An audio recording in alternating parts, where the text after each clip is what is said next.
Next పల్లె సుందర్ రెడ్డి గారు. ధన్యవాదాలు అధ్యక్ష. సత్యసాయి జిల్లా ఏప్రిల్ 4, 2022 సంవత్సరంలో జిల్లా కేంద్రంగా డిక్లేర్ చేయడం జరిగింది అధ్యక్ష. వైసీపీ ప్రభుత్వం కేవలం నామమాత్రానికి మాత్రమే ఇది జిల్లాగా ప్రకటించారు అధ్యక్ష. కనీస మౌలిక సదుపాయాలు అక్కడ క్రియేట్ చేయలేదు అధ్యక్ష. కేవలం ₹1 కూడా ఈ కొత్త జిల్లాకి కేటాయించలేదు అధ్యక్ష. ఇప్పుడున్న ప్రతి ఒక్క గవర్నమెంట్ బిల్డింగ్ కూడా సత్యసాయి బాబా గారి ట్రస్ట్ బిల్డింగ్స్లోనే నడుపుతున్నారు అధ్యక్ష. ఇక్కడ కలెక్టరేట్ కానివ్వండి, జ్యుడిషియరీ బిల్డింగ్స్ కానివ్వండి, లేదంటే డిస్ట్రిక్ట్ పోలీస్ డిపార్ట్మెంట్స్ కానివ్వండి, లేదా 52 ఇంపార్టెంట్ గవర్నమెంట్ డిపార్ట్మెంట్స్కి ఏ రకమైన ఒక గవర్నమెంట్ ఆఫీస్ కూడా లేదు అధ్యక్ష. వీటికి స్థలం సేకరించి బిల్డింగ్లు కట్టించాల్సిందిగా మీ ద్వారా మంత్రి వారిని కోరుతున్నాను అధ్యక్ష. కొత్తగా ఏర్పాడైన జిల్లా కాబట్టి ఇక్కడ ఉన్న ప్రతి గవర్నమెంట్ డిపార్ట్మెంట్, రెవెన్యూ తీసుకోండి, పోలీస్ డిపార్ట్మెంట్ తీసుకోండి, అన్నిట్లోనూ కేవలం 50% కంటే తక్కువ స్టాఫ్ ఉన్నారు అధ్యక్ష. దీంతో వీళ్ళ స్టాఫ్ మీద చాలా ఒత్తిడి ఉంది. అలాగే ప్రజలు కూడా బాగా ఇబ్బంది పడుతున్నారు అధ్యక్ష. ఇక్కడ ఈ స్టాఫ్ని భర్తీ చేసే ఆలోచన ఏమైనా ప్రభుత్వం చేస్తుందా అనేది ఒక ప్రశ్న అధ్యక్ష.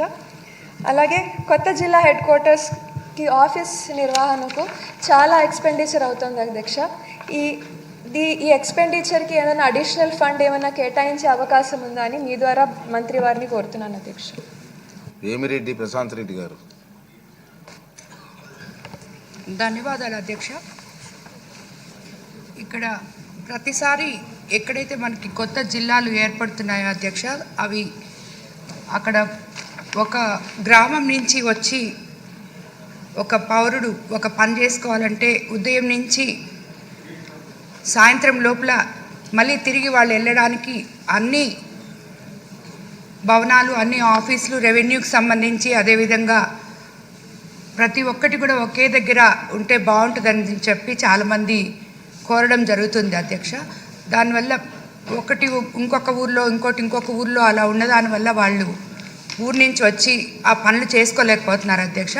దానివల్ల ఇలాగ ఏర్పడిన ప్రతి జిల్లాలో మంత్రి గారి దృష్టికి తీసుకెళ్తున్నాం. అన్ని కొత్తగా ఎలాగో మనం ఏర్పాటు చేస్తున్నాం కాబట్టి ఈ సముదాయాలన్నీ ఒకే దగ్గర ఏర్పాటు చేసిన దానివల్ల అయితే అందరికీ ఉపయోగపడుతుందని మంత్రి గారికి అది చేస్తే బాగుంటుందని కోరుకుంటున్నాను అధ్యక్ష. ధన్యవాదాలు అధ్యక్ష.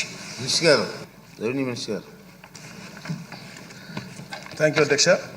గౌరవ సభ్యులు కోన రవి గారు, విజయ్ గారు, సింధూర్ రెడ్డి గారు, ప్రశాంత్ రెడ్డి గారు చక్కని సూచన ఇచ్చారు అధ్యక్ష.